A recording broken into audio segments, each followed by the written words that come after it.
Cette résolution faisait partie des doléances du cadre permanent de concertation entre acteurs politiques réunis le 19 mai dernier à Lomé. Il s'agit de la réduction du cautionnement pour les candidats aux élections locales avec une mesure incitative pour les candidates. Cette doléance, suivie de bien d'autres, ont trouvé leur solution dans un communiqué du gouvernement en date du 21 mai 2025. Selon des décrets pris par le président du Conseil, les frais de cautionnement pour les candidats aux élections locales sont réduits de 50%. Fixés initialement à 50 000 francs pour les hommes et à 25 000 francs pour les femmes, la caution est ramenée à 25 000 pour les hommes et à 12 500 francs pour les femmes. Un autre décret précise le nombre de conseillers à élire et le nombre d'adjoints au maire dans les communes du Togo. Sur les doléances de revaloriser le financement public des partis engagés dans le processus électoral et celle du report des élections, aucune suite n'est encore donnée.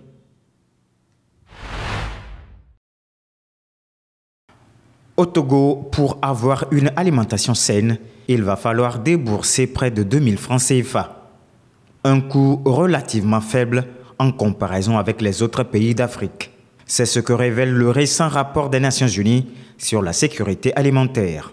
L'indicateur d'une alimentation saine s'appuie sur 6 groupes alimentaires essentiels qui sont les féculents, les fruits à coque et à graines, les légumes secs, les huiles et graisses, les fruits ainsi que les produits d'origine animale. Ajusté en parité avec le pouvoir d'achat, ce coût place le Togo parmi les pays africains où l'accès à une alimentation saine est moins cher. Il est classé 6e sur le continent. En Afrique de l'Ouest, une alimentation saine coûte un peu plus moins cher en Guinée qu'au Togo et un peu plus cher en Côte d'Ivoire et au Sénégal. Selon le rapport de la FAO, une alimentation saine à moindre coût est un atout. Toutefois, elle rappelle que le niveau bas du coût d'accès à une alimentation saine ne signifie pas pour autant que l'accès réel à l'alimentation saine est garanti. Preuve, la région ouest africaine concentre près de 300 millions de personnes incapables de s'offrir une alimentation équilibrée.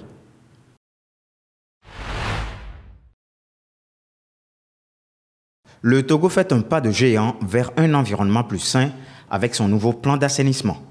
Un des piliers de ce plan est la construction de latrines, un projet qui vise à éliminer la défécation à l'air libre d'ici les 5 prochaines années. En mettant l'accent sur les centres de santé et les services publics, le gouvernement togolais entend améliorer les conditions sanitaires et promouvoir une hygiène de vie plus saine pour ses citoyens. Le manque d'entretien des toilettes publiques dans la ville de Lomé est devenu un véritable problème. Si elles sont rares, celles qui existent sont construites dans les marchés, écoles ou administrations. Mais le nettoyage des toilettes de ces endroits devient de plus en plus rare. Dans un communiqué récemment publié, l'Association togolaise des consommateurs, ATC, pousse un cri d'alarme sur une situation aussi banale qu'essentielle. L'état lamentable des toilettes destinées aux clients et visiteurs dans de nombreux établissements publics et privés au Togo. Pour l'ATC, il ne s'agit pas simplement d'un détail logistique, mais bien d'un aspect fondamental du respect des droits des consommateurs. Elle rappelle que la mise à disposition de toilettes fonctionnelles et propres fait partie des obligations élémentaires des établissements accueillant du public, qu'ils soient administratifs, commerciaux, hospitaliers ou scolaires. Rappelons également que 63% de la population ne dispose pas encore de toilettes améliorées selon les chiffres officiels.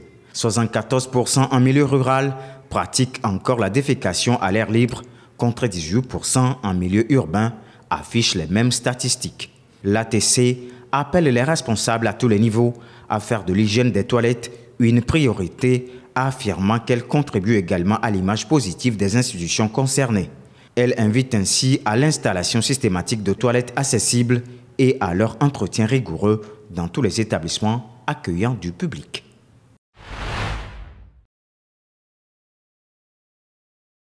En 2024, 1,9 million de personnes ont été confrontées à une faim qualifiée de catastrophique, selon le rapport mondial sur les crises alimentaires 2025 de l'ONU.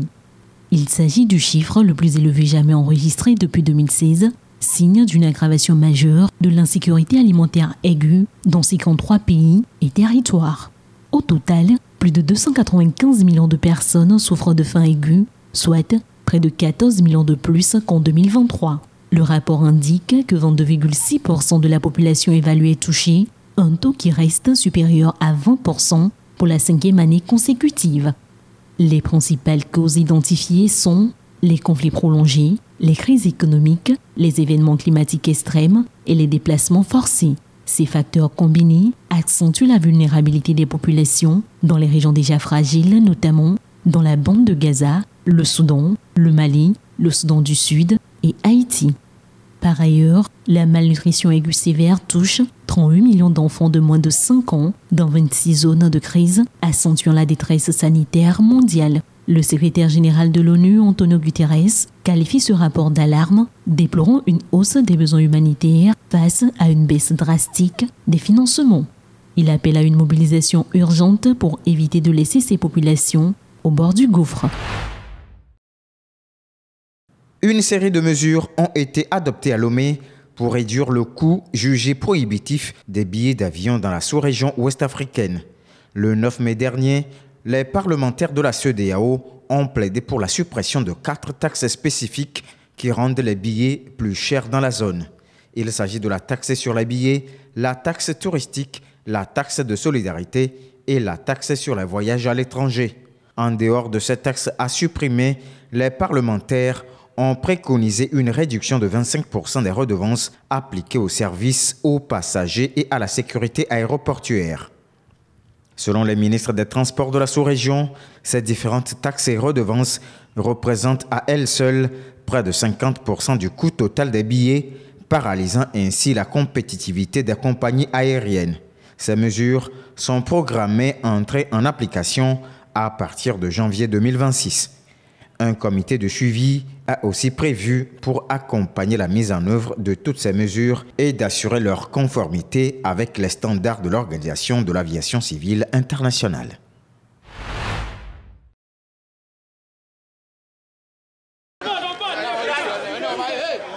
Au Ghana, l'Assemblée métropolitaine d'Accra a entamé mardi un programme de décongestion dans le centre des affaires du district. Cette opération menée conjointement avec les éléments de la police devra plus tard s'étendre à la circonscription de Korle-Cloté.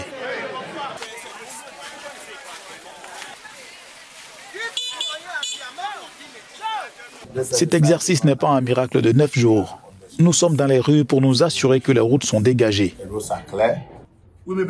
Nous allons chercher des espaces dans Accra, dans les rues, où nous pouvons allouer des journées pour qu'ils aillent faire du commerce.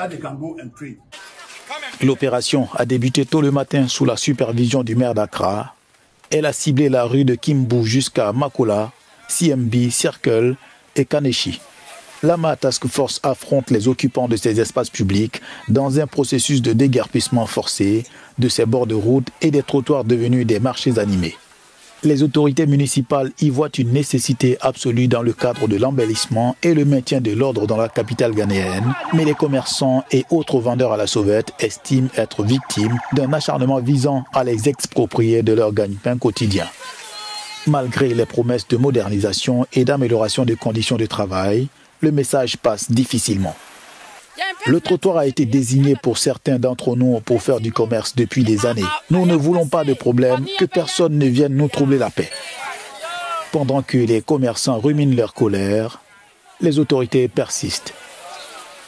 Tout le monde comprend la nécessité d'une nouvelle aube à l'Assemblée métropolitaine d'Accra et nous avons besoin de ce changement de paradigme. Cette opération de nettoyage de la ville d'Accra vient s'ajouter à plusieurs autres qui ont échoué auparavant. Les observateurs locaux s'interrogent alors sur l'aboutissement de celle-ci, sans réelle volonté politique.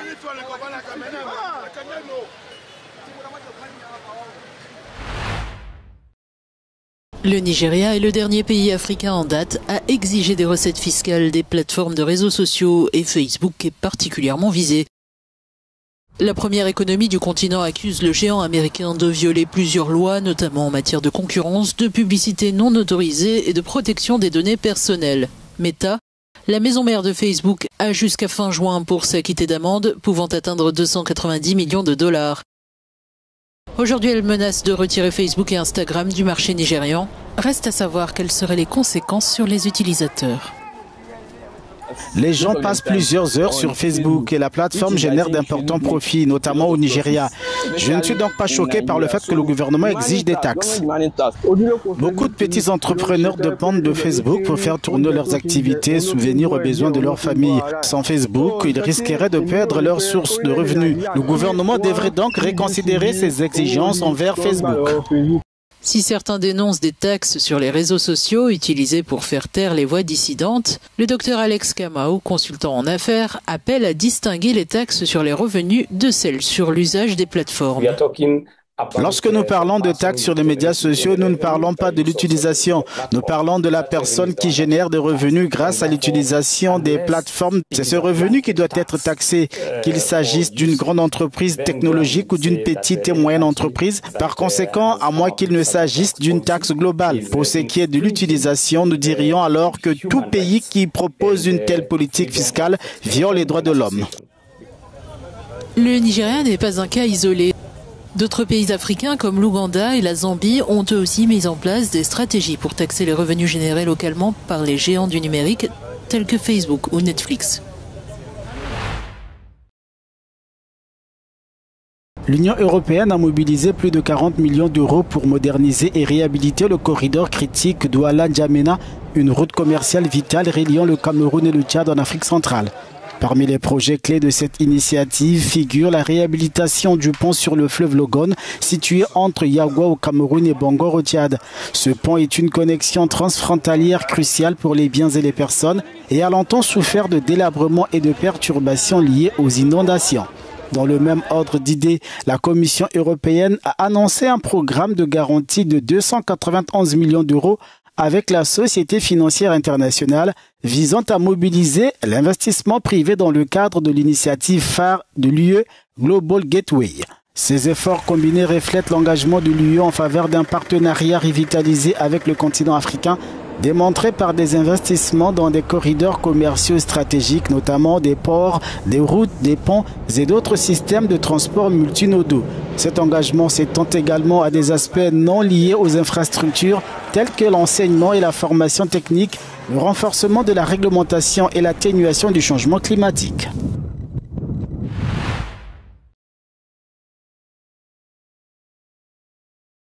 Le Soudan du Sud a été cité comme destination potentielle de 8 immigrants condamnés aux États-Unis. L'administration du président américain Donald Trump aurait expulsé ces individus par avion mardi 20 mai. Les migrants qui ne sont pas liés au Soudan du Sud par leur nationalité n'ont pas eu la possibilité de s'opposer à leur expulsion. Ces derniers mois, le Soudan du Sud lui-même a sombré dans l'escalade et le conflit. Et les habitants de cette région ne s'attendent pas à ce que les États-Unis envoient au Soudan du Sud des étrangers potentiels qu'ils jugent inaptes à rester aux États-Unis. D'un endroit relativement paisible, c'est-à-dire les États-Unis, vers un endroit qui, de toute évidence, n'est pas vraiment sûr pour ceux qui sont expulsés, et cela pourrait constituer une violation flagrante du droit humanitaire international.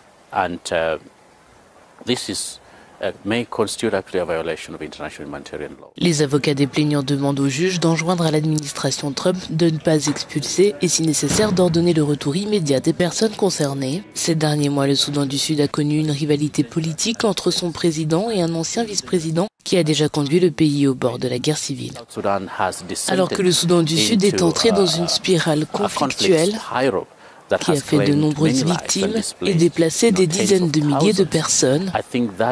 Je pense que cette action est non seulement hypocrite, mais extrêmement dangereuse et qu'elle crée un précédent extrêmement dangereux en ce qui concerne la paix et la sécurité internationale, mais aussi en ce qui concerne le respect des droits des réfugiés, non seulement aux États-Unis, mais dans le monde entier.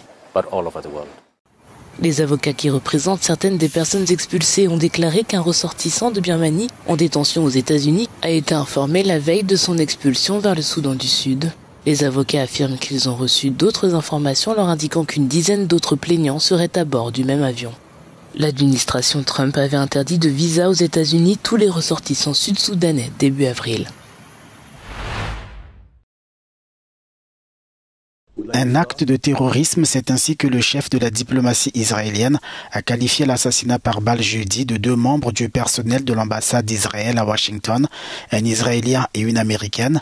Ils quittaient une manifestation organisée dans un musée juif. Le suspect arrêté par la police est âgé de 31 ans. Il a été placé en garde à vue. L'ambassadeur Huckabee m'a informé des enquêtes intensives menées par plusieurs agences gouvernementales sur cet acte de terrorisme. Les plus hauts responsables du système américain d'application de la loi suivent de très près cette enquête. La fusillade intervient alors qu'Israël mène une nouvelle offensive considérable dans la bande de Gaza. C'est le résultat direct de l'incitation toxique et antisémite contre Israël et les Juifs du monde entier, qui dure depuis le massacre du 7 octobre. Le président américain Donald Trump a condamné la fusillade et a déclaré que la haine et le racisme n'ont pas leur place aux États-Unis.